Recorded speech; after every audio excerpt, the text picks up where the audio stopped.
Para poder estudiar, para establecer el sistema de educación. Bien, ese tema, el último tema de la semana, lisosoma y tráfico de vesículas. Ya, saliendo un poco de biología molecular, estamos viendo un poco de biología celular. Pregunta de interés para la temática: ¿cómo ustedes perciben o si reconocen que se destruyen los microorganismos por el poder del sistema inmunitario de nuestro cuerpo? ¿Cómo nuestro cuerpo destruye a los microorganismos patógenos? Una idea, ¿cómo creen que lo hacen? Fagocitando. ¿Qué es la fagocitosis? Comerlo. Poner un microorganismo, comérselo y destruirlo, ¿no? Bien, esa es una manera muy efectiva, ¿no? Para regular gran cantidad de microorganismos que ingresan a nuestro cuerpo, ya sea a través de la herida o ya sea a través de los alimentos, pasan por un checking con nuestro sistema inmunitario, sobre todo este tipo de células que se llaman los neutrófilos. Y los neutrófilos son famosos porque hacen la fagocitosis. Así que son los comelones. Es el ejército de comelón. Viene una bacteria, la engullen, y una vez que la engullen, no la dejan sola en esa vesícula en la que han engullido. Le envían diferentes lisosomas como bombas.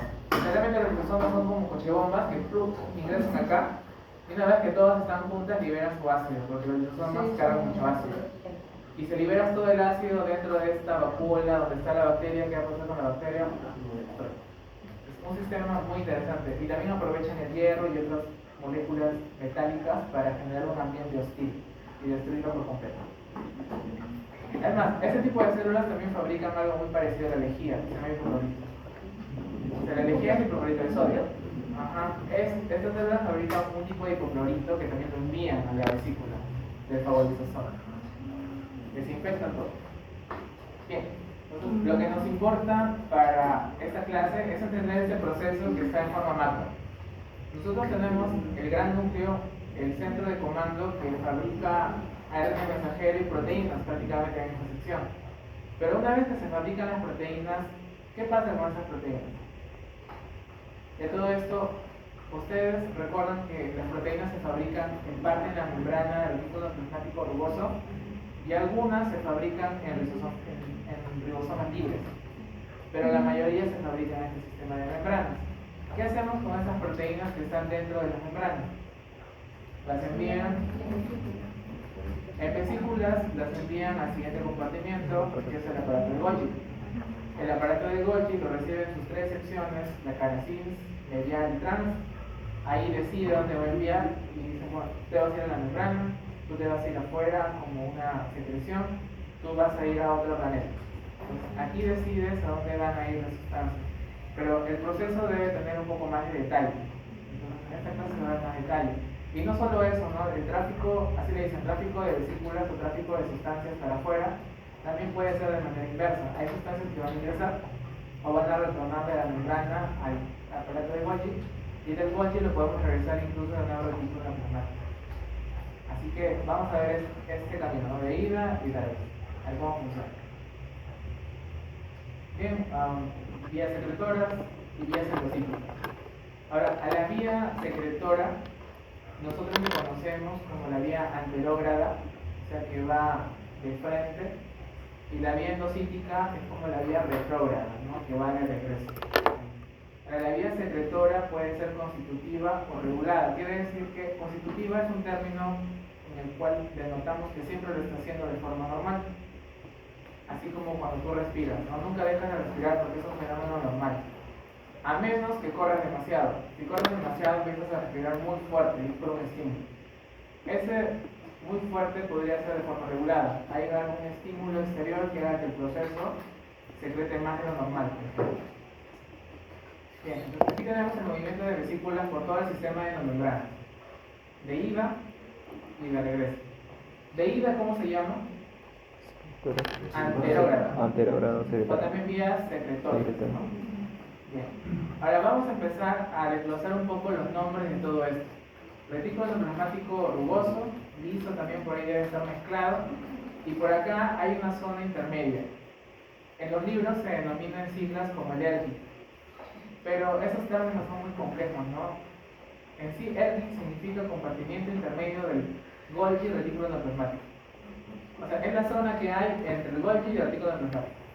Este es el Ergic, ¿ya?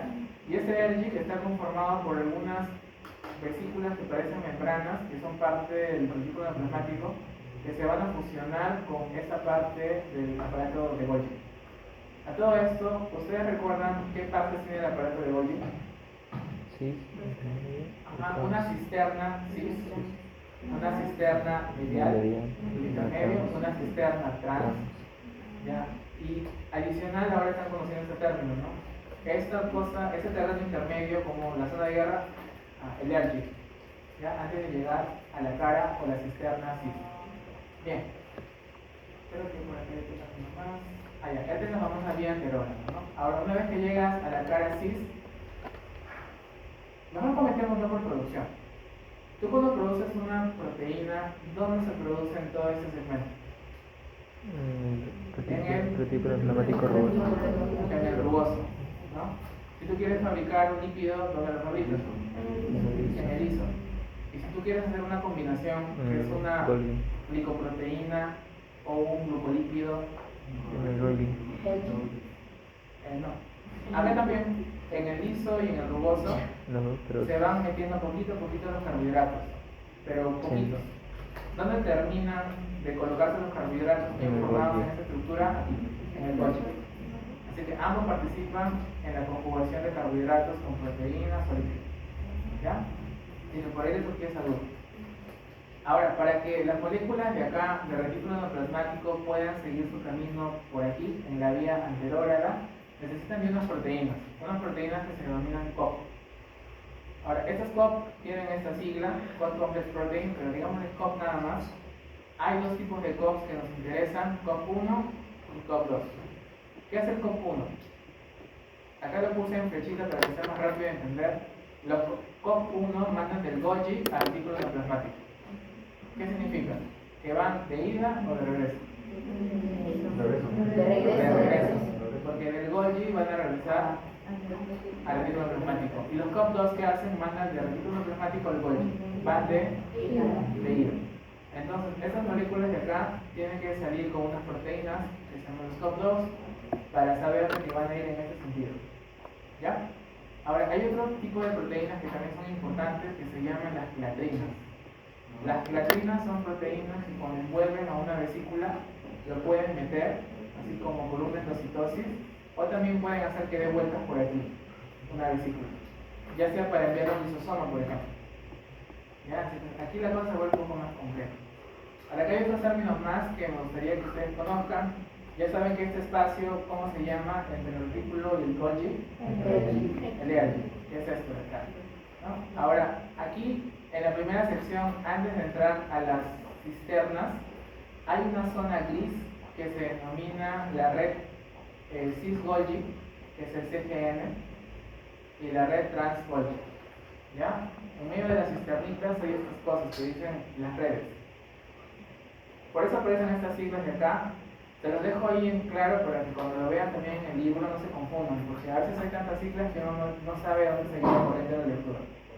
Esto de aquí, CGN, es la red cis-Golgi, o sea, de la cara cis, y lo que está por aquí es la cara trans-Golgi, o la red trans-Golgi.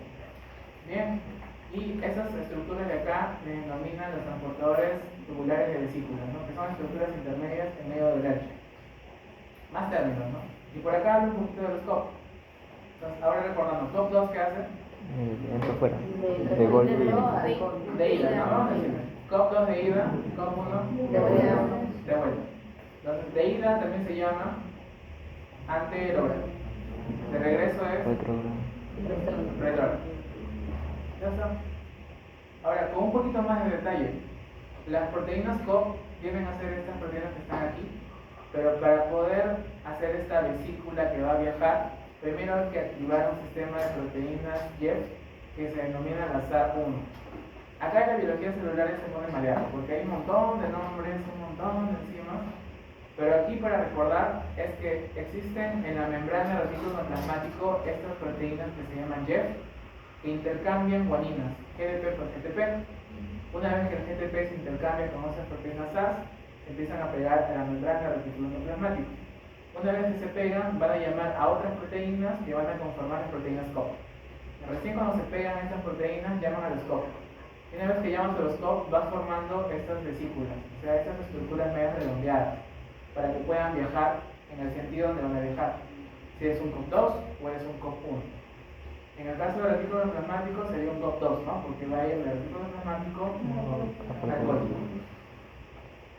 Bien, esto es una vista un poquito más del diseño arquitectónico de estas proteínas COP. Miren ustedes cómo envuelven a la vesícula o la membrana, ¿no?, que van a recubrir.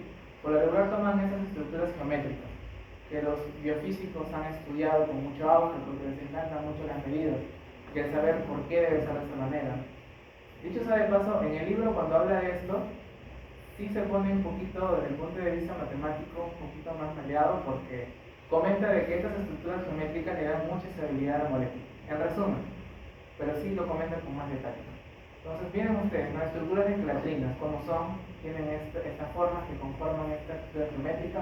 Estos son los COPs que dan esta estructura similar a esto. Por acá es el COP1 que genera otro tipo de estructura geométrica. Comenta el libro de que estas estructuras les permiten movilizarse en el sentido en el que van, ya sea de ida o de vuelta, o si va a dar vueltas en ese espacio, ¿no?, como la red transporte. Cosas de la biología.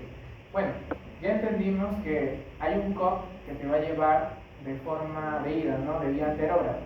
¿Cuál era? 2. El 2. Bien, entonces acá hay una vesícula que ha sido llevada de ida. Está yendo al Golgi y del Golgi va a ser secretada a algún espacio, incluso fuera de la célula, ¿no? Para que esta vesícula pueda ser secretada, tiene que tener contacto con la siguiente membrana, la que está más arriba, al final, ¿no?, para ser secretada. La vesícula, para poder conectarse, necesita primero anclarse, porque imagínense, las vesículas están andando así, ¿no? En todo el citoplasma están nadando y pueden incluso rebotar. Entonces, cuando llegan a un lugar donde van a ser secretadas, tienen que anclarse, así como con un gancho. El gancho se llama la proteína RAP con GTP. ¿Ya? RAP GTP son las proteínas gancho para generar el famoso anclaje de las vesículas que están secretándose. ¿Ya? Pero no es suficiente solo con un anclaje, necesitan que este cargamento se acople para poder fusionar la membrana y liberar el paquete, porque el paquete está dentro de la vesícula.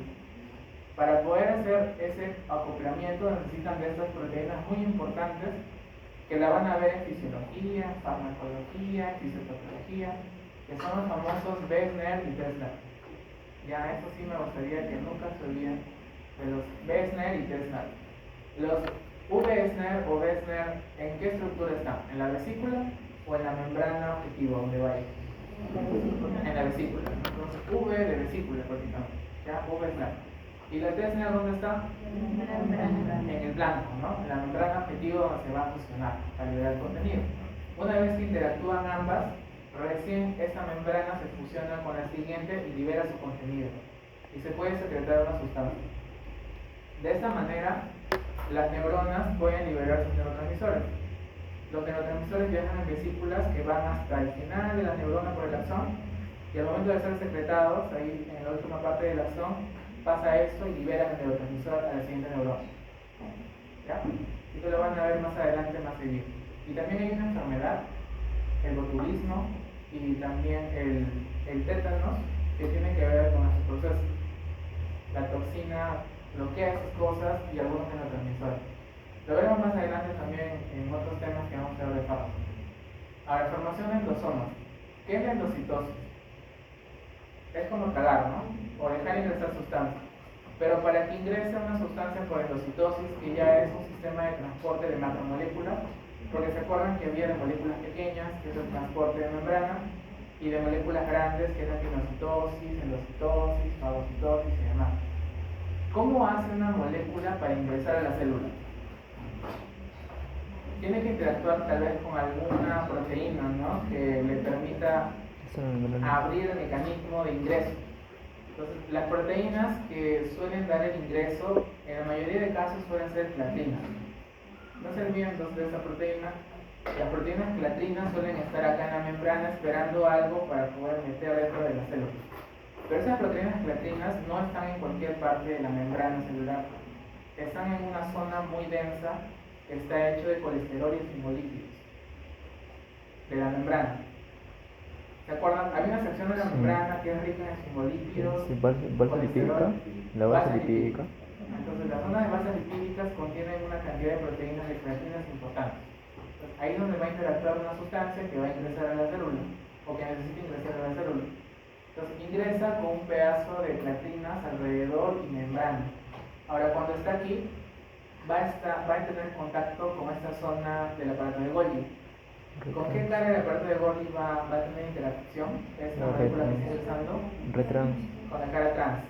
Y antes de la cisterna trans, aquí hay algo que le dicen la red trans Golgi. ¿Ya? La cisterna está acá abajito, pero estos deditos de acá le dicen la red trans Golgi. Va a tener interacción aquí y acá van a decidir, ¿la enviamos hasta adentro o la vamos a enviar a otro lado de la célula? Pues acá Golgi decide. Si tal vez es una bacteria que está ingresando por lactinas, tal vez no la van a enviar hasta acá, ¿no? Tal vez la van a enviar a un lisosoma para que sea destruido. ¿Ya? Entonces, aquí vemos exactamente lo mismo, ¿no? La red trans Golgi ingresa al sistema de creatinas, acá están todas las proteínas en interacción. A ver, estoy viendo un momentito. Resulta que hoy me dieron un marcaje muy gracioso. ¿Cómo que estoy con el área de trabajo?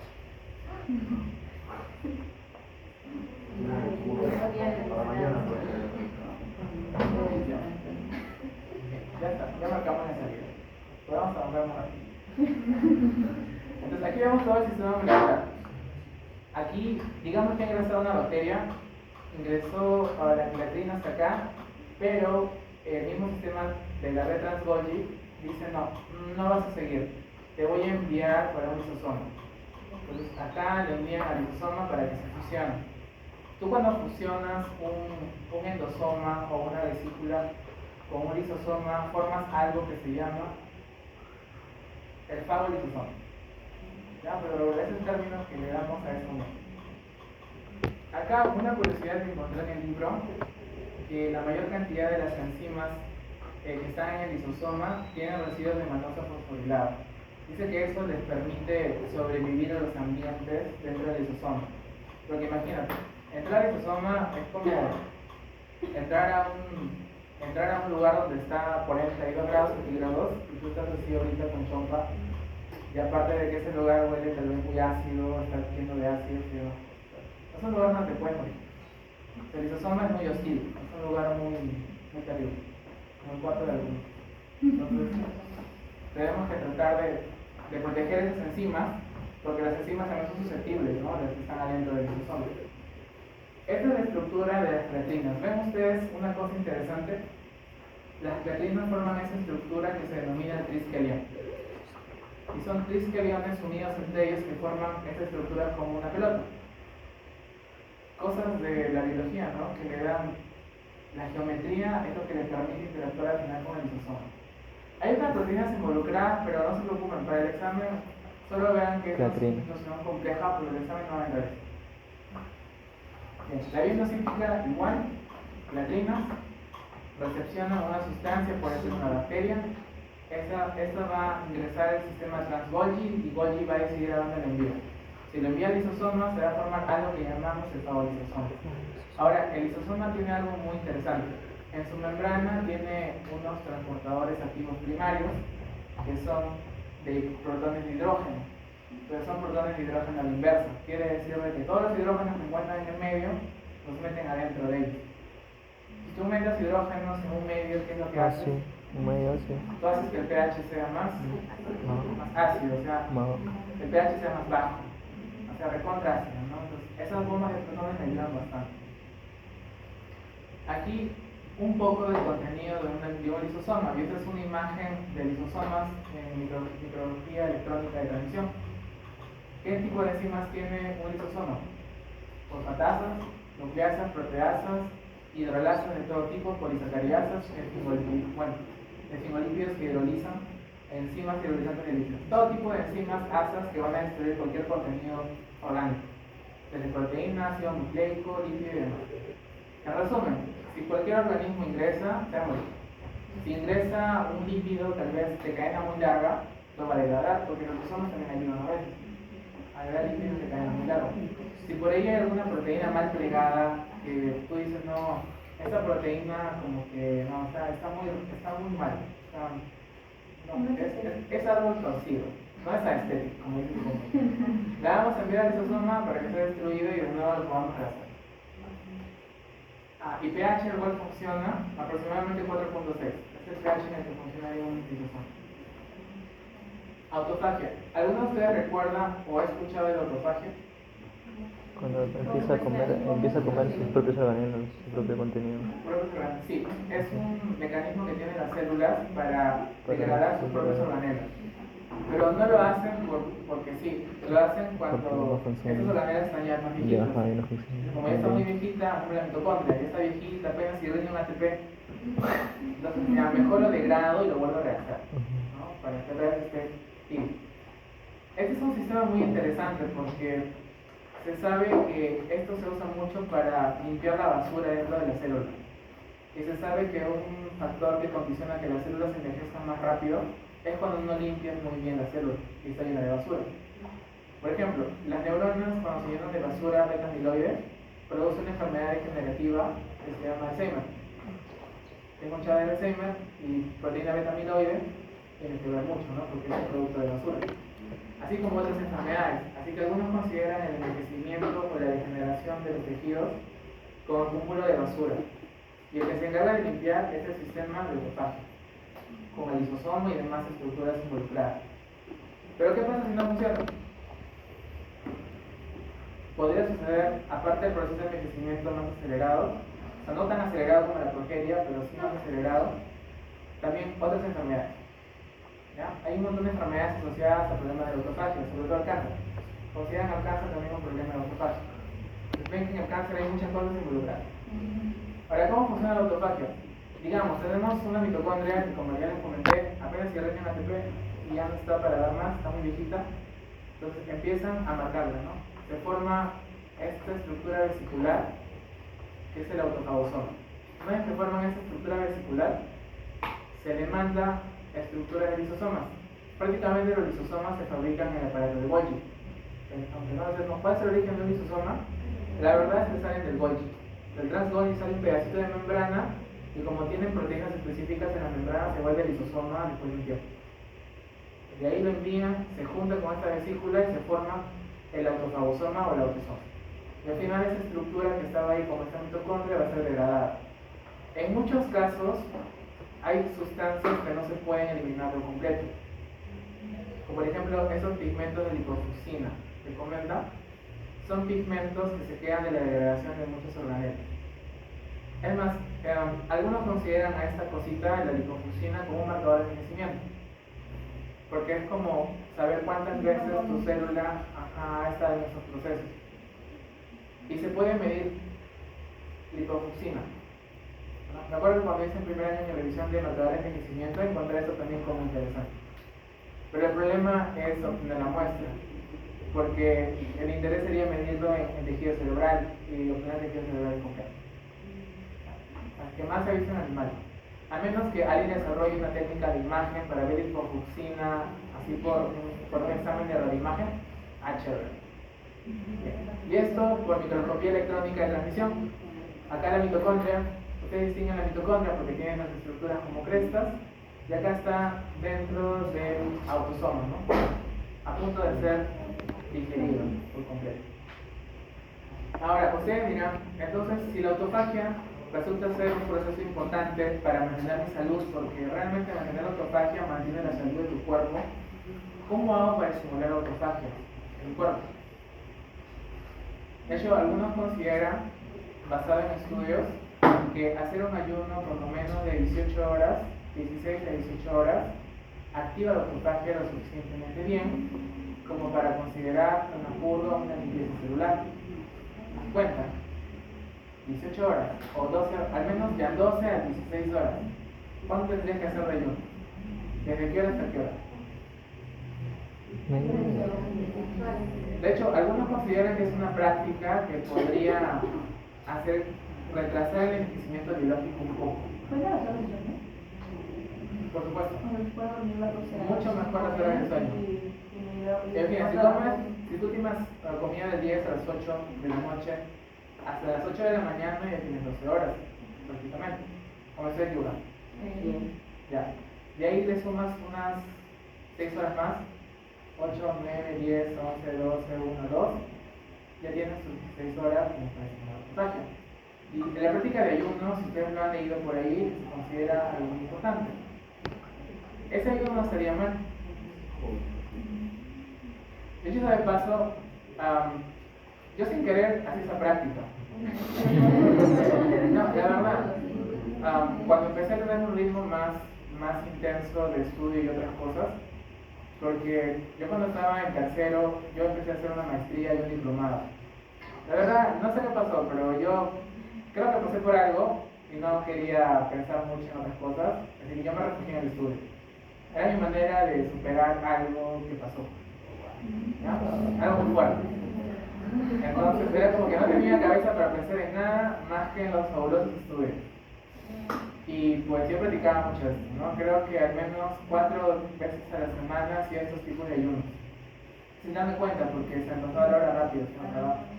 Es más, yo sentía que empezaba algo y pasó que un ratito ya era mediodía o ya era de tarde. Y sentía que había avancé muchas cosas, la verdad. Se puede hacer, la verdad que ahí me di cuenta que hay tiempo para todo. Normalmente hay tiempo y uno a veces no después. Puedes hacer muchas cosas. Yo no sé en qué momento, pero terminé la maestría, terminé el diplomado y todo lo demás, ¿no? Y me voy a hacer medicina y me se fue. Bajé de peso, pasaron muchas cosas increíbles. Pero ya cuando uno ya, pues, yo ya siento que ya no puedo hacer esa práctica, me hace. Y ahora me hace.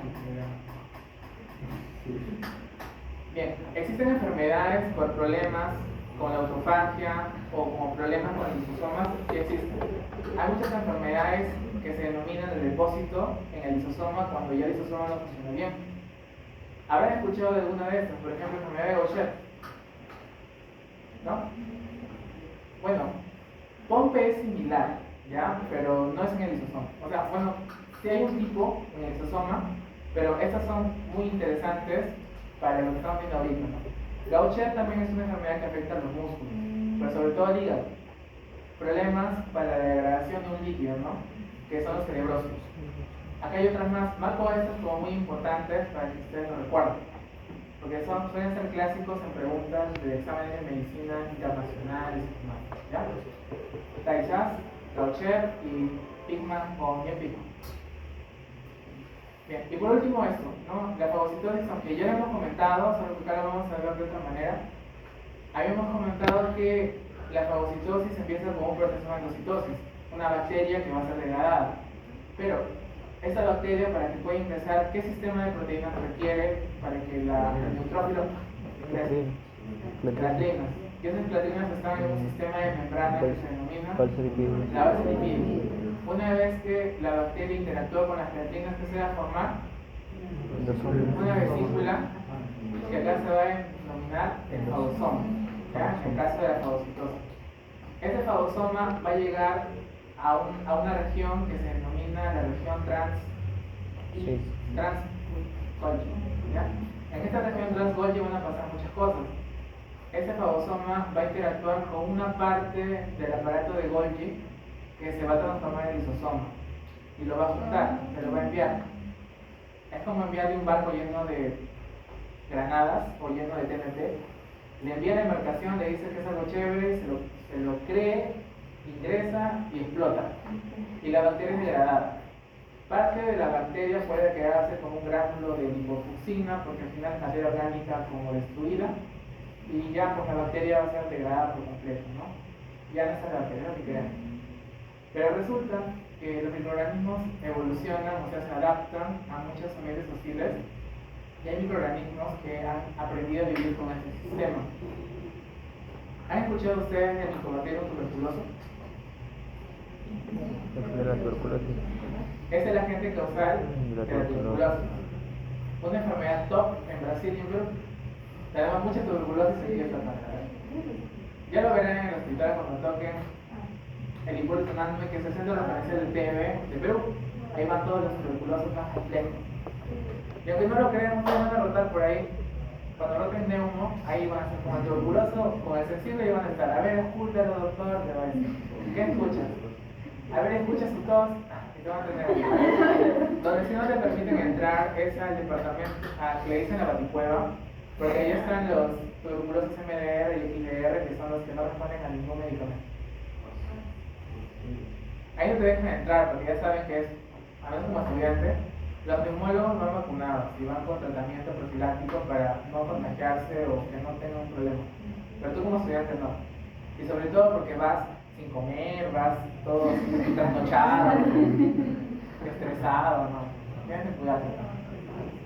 Si un consejo les puedo dar cuando roten infecto o roten neumo, no está mal a veces el término aquí, o sea, más vale decir aquí corrió que murió. A veces no está mal, digamos, tal vez no hacer algunas cosas que podrían perjudicar. Porque hay muchos casos de estudiantes de medicina que han terminado con enfermedades así de complejas como tuberculosis y demás. Con eso no quiero decir que no, o sea, níguense. Ustedes vayan protegidos porque es necesario para su formación, pero si por alguna razón pueden optar en tal vez no exponerse demasiado, no está mal. Yo creo que el término más vale aquí corrió que aquí murió no es algo malo. No es el cobarde. Entonces, no, que te dé un XDR, eso sería terrible. Bien, entonces hablando de Mycobacterium, resulta que el Mycobacterium es una bacteria que le gusta entrar hasta dentro de la célula. No se conforma con dañar por fuera de la célula, sino le gusta entrar al interior más profundo de la célula y hacer estragos. Y lo peor de todo es que le encanta infectar neutrófilos a Mycobacterium. Y pregunta, ¿será que el Mycobacterium cuando ingresa un neutrófilo no debería ser destruido porque el neutrófilo pues hace todo esto, ¿no? Pero miren, por acá está un Mycobacterium que ingresó por fagocitosis. Acá está acá la vesícula con todo su sistema proteico y se supone que deberían enviarle el sistema de lisosomas para poder destruirla. El Mycobacterium en su membrana tiene una proteína con carbohidratos, es una lipoproteína que inhibe la función del lisosoma con el fagosoma. Por lo tanto, es como decir que el Mycobacterium vive en su barco de fagosoma, o sea, vive en su vesícula, huyendo del lisosoma. Él nunca lo chapa. Por lo tanto, nunca se forma el fagolisosoma. Y nunca es destruido. Y así vive dentro de los neumocitos, dentro de los pulmones, habiendo neutrófilos y macrófagos en el medio. Por eso el Mycobacterium y la tuberculosis es difícil de erradicar, porque tiene mecanismos para evadir el sistema del fagolisosoma, o sea, la fusión del lisosoma con el fagosoma. ¿Sí se entendió esto? El Mycobacterium, ¿qué hace? Impide la unión del fagosoma con el lisosoma. Impide ser destruido.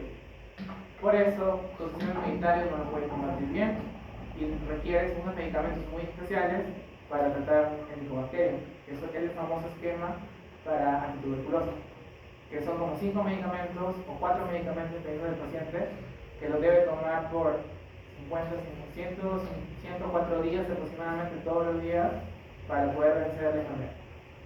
Medicamentos que van a hacer que tu hígado se hinche, pero vas a salir bien del pulmón. Bueno, al menos con una cicatriz, ¿no? Pero vas a salir bien. Son cosas que ustedes van a aprender porque acá el programa de tuberculosis es muy importante. Van a ver tuberculosos en todos lados.